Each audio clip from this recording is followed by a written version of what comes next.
সুপ্রিয় সুধী দর্শক, আপনাদের সকলকে সাদর আমন্ত্রণ জানাচ্ছি চোখ মেলে দেখার আয়োজনে। আজকের আয়োজন গ্রন্থপাঠ পর্ব 9। এই গ্রন্থপাঠ পর্বের অন্তর্ভুক্ত হয়েছে একটি বিশেষ প্রবন্ধ। প্রবন্ধটি প্রকাশিত হয়েছে প্রগতি ও দর্শন, একটি জার্নাল, ঢাকা বিশ্ববিদ্যালয় থেকে প্রকাশিত হয়েছে 2011 সালে।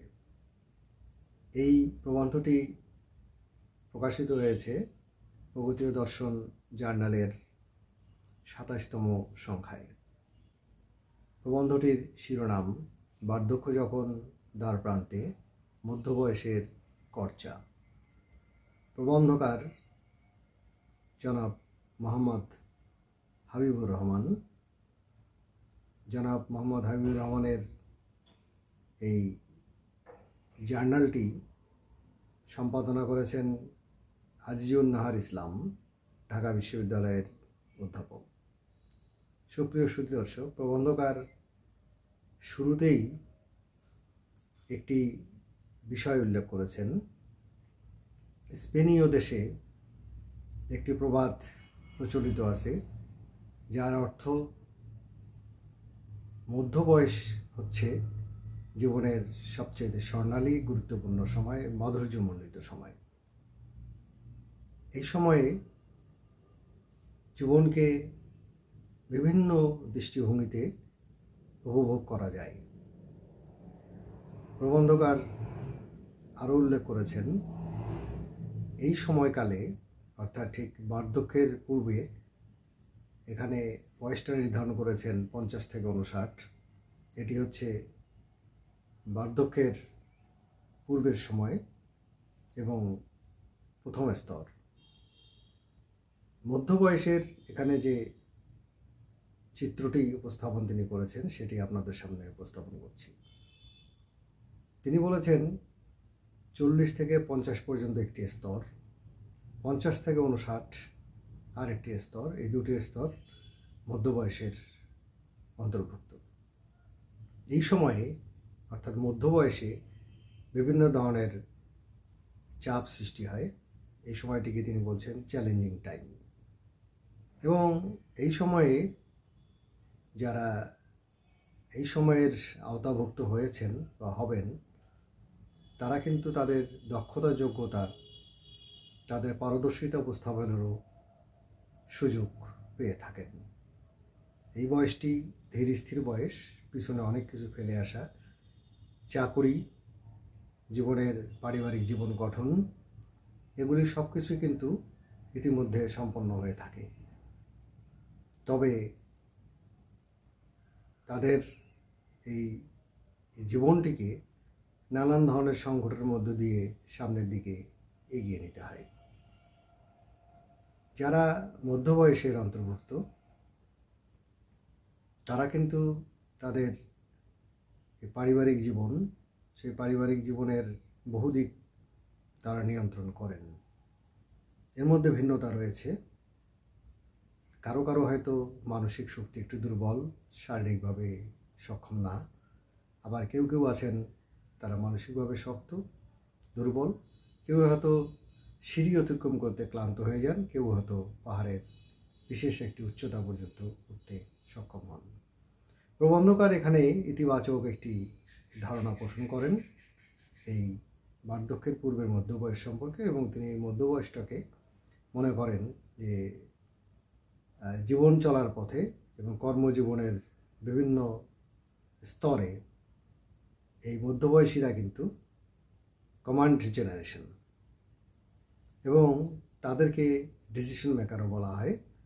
তারা শিক্ষা, সাহিত্য, শিল্প সর্বক্ষেত্রে তাদের জীবনের অভিজ্ঞতা দিয়ে, তাদের মেধা দিয়ে, প্রজ্ঞা দিয়ে তারা কিন্তু দ্রুত সিদ্ধান্ত নিতে পারেন এবং বিভিন্ন বিষয়ের যে সমস্যা রয়েছে সেই সমস্যাগুলি তারা সমাধান করতে পারেন। এই ক্ষমতা বা যোগ্যতা মধ্যবয়সে এসে অর্জন করা যায়, এবং জীবনের যে বিভিন্ন ধরনের অর্জনগুলি রয়েছে সেই অর্জনগুলিকে সুবিন্যস্ত করা যায়। এবং মধ্যবয়সীরা তাদের জীবনে কিন্তু বিভিন্ন ধরনের পরিকল্পনা করে সামনের দিকে এগোতে পারে, নতুন নতুন পরিকল্পনা। যদিও অনেকে নিজেকে সমাজ বিচ্ছিন্ন করেন এবং নানান ধরনের ক্লান্তি বা বিভিন্ন ধরনের মানসিক হতাশায় তারা ভোগেন, কিন্তু প্রবন্ধকার এখানে বলেছেন এটি আসলে সঠিক না।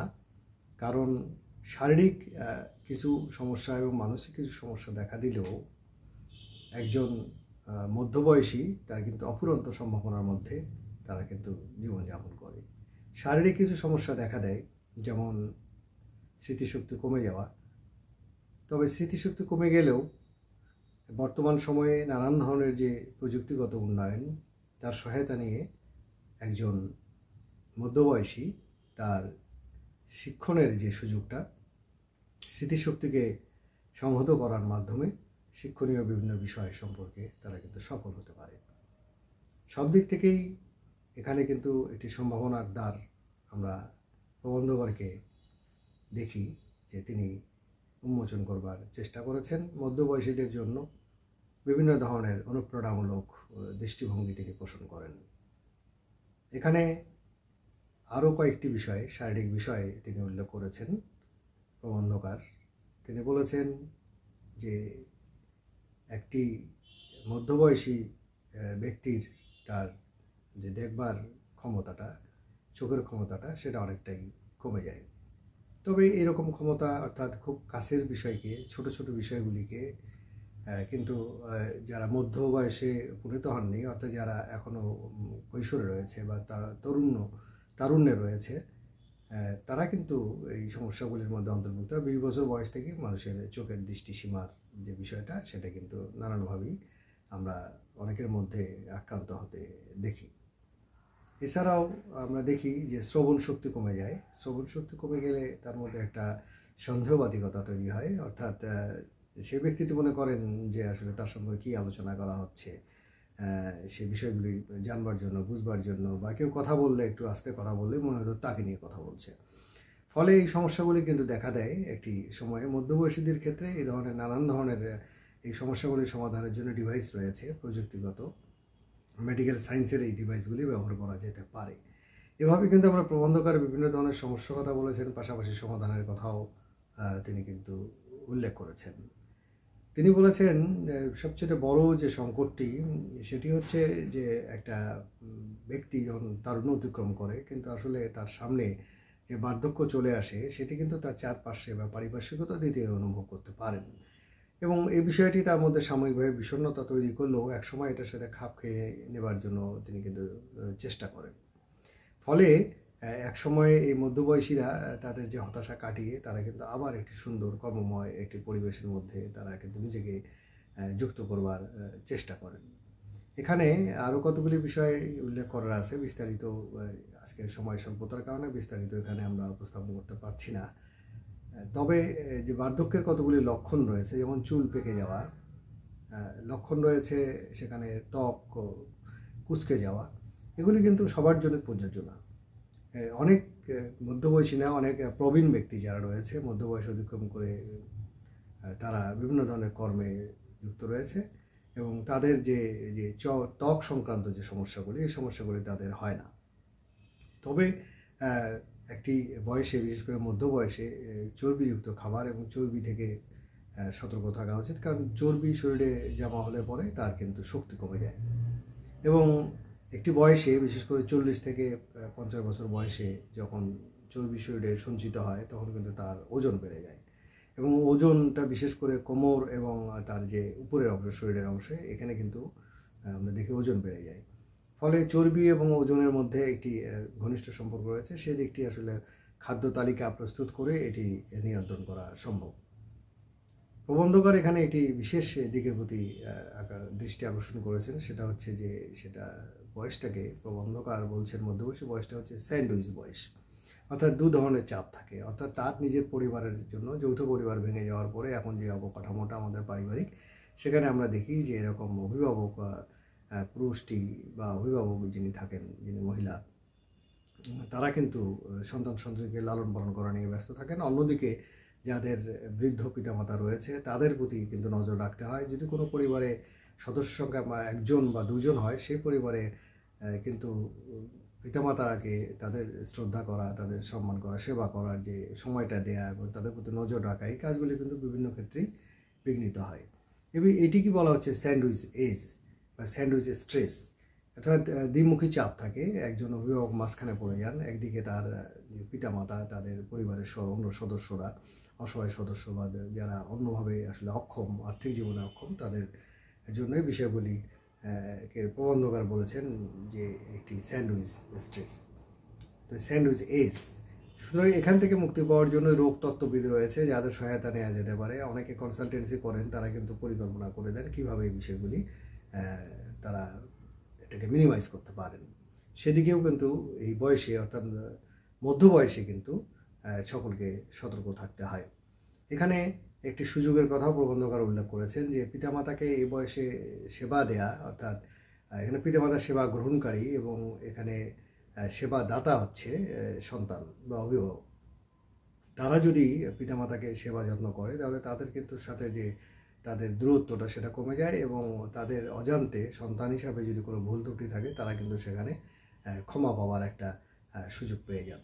এই বিষয়গুলি আমাদের মনে রাখতে হবে।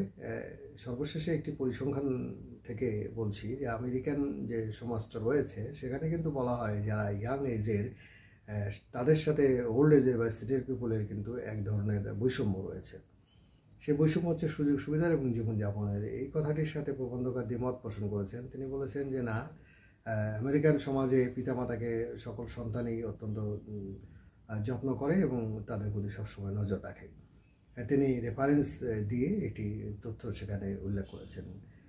সব দিক থেকেই আমরা বলবো যে প্রবন্ধকার একটি চমৎকার যে দৃশ্য তিনি সৃষ্টি করেছেন মধ্য বয়সের, তিনি সে বিষয়ে সকলকে অত্যন্ত সচেতন হবার জন্য এবং ইতিবাচক দৃষ্টিভঙ্গিতে কিন্তু তাদেরকে বিষয়গুলি গ্রহণ করবার জন্য তিনি কিন্তু এক ধরনের পরামর্শ দিয়েছেন এবং যথেষ্ট তথ্য তিনি ব্যবহার করেছেন। সুপ্রিয় সুধী দর্শক, আজকে এই প্রবন্ধটির যে আয়তন, যে প্রবন্ধটি আমি আজকে আপনাদের সামনে উপস্থাপন করছি, তার যে আয়তন, তার যে বিস্তার, সেটি আসলে এই স্বল্প সময়ের মধ্যে আপনাদের জন্য উপস্থাপন করতে না পেরে আমি দুঃখিত।